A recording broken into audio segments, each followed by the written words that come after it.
you're going to be amazed to learn that the chakras are not only a discovery from India.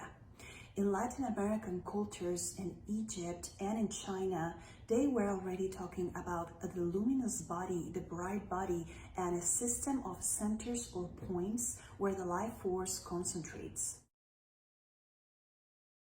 Chakras have been defined as nerve centers along the spine that control different functions of the mind and the body. Chakras are energy centers. The word chakra literally means wheel.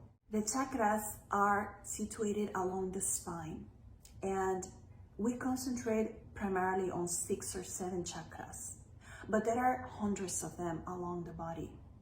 The 7 chakras that we know are the most important, and they are directly related to the adrenal system and the emotions. The chakras are an expression of the energetic system in our bodies and in our minds. They are situated along the spine. Many people have described them as a way or a hypothesis to explain human development. So think about Abraham Maslow's pyramid of needs. We have 7 chakras starting from the bottom to the top of the head, and they represent different levels of evolution of the human. The first chakra is called Muladhara chakra, and this chakra contains the seed to all the other chakras. It is the primary level of human beings. It's related to primitive behaviors, primitive ways of thinking. And the goal of yoga and meditation is to help develop these energies, these chakras, and become a more spiritual being. The 3 chakras below the heart, the chakra in the heart is the Anahata chakra, and the 3 chakras below are related to the basic needs of human beings, primitive needs like food, shelter, safety, security, accomplishments, or sex. So if you see the pyramid of needs of Abraham Maslow, you can see that maybe he borrowed from the chakra system, which is a way of explaining our evolution. The Yoga Sutras of Patanjali refer to the chakras as nerve centers along the spinal cord, which, when concentrated upon, yield different experiences of the consciousness. So the chakras are not only a representation of human development, they are actually energy centers that regulate a lot of our processes of human beings. The chakras are also referred as psycho-spiritual centers, which regulate a lot of the adrenal functions and the glands in the body. The chakras are related with the bright body, the luminous body. Human beings are all energy and vibration inside, just like the universe. So in yoga, we learn that we are a microcosmos, a representation, a mini representation of the universe. And as such, we have all the 5 elements inside of us. The subtle body or energy body has around 72,000 channels called nadis. And this is where our energy flows. When the chakras are clogged or blocked, they impede the flow of energy. In the ordinary person, these energy centers are not developed to the optimum capacity. Several sources mention the chakras as a gateway between the physical world and the spiritual world. The chakras connect us to universal intelligence and to cosmic order, allowing us to develop our own inner energies and well-being. In Latin American cultures, indigenous populations, especially the shamans, were already studying and using the chakra system to heal people.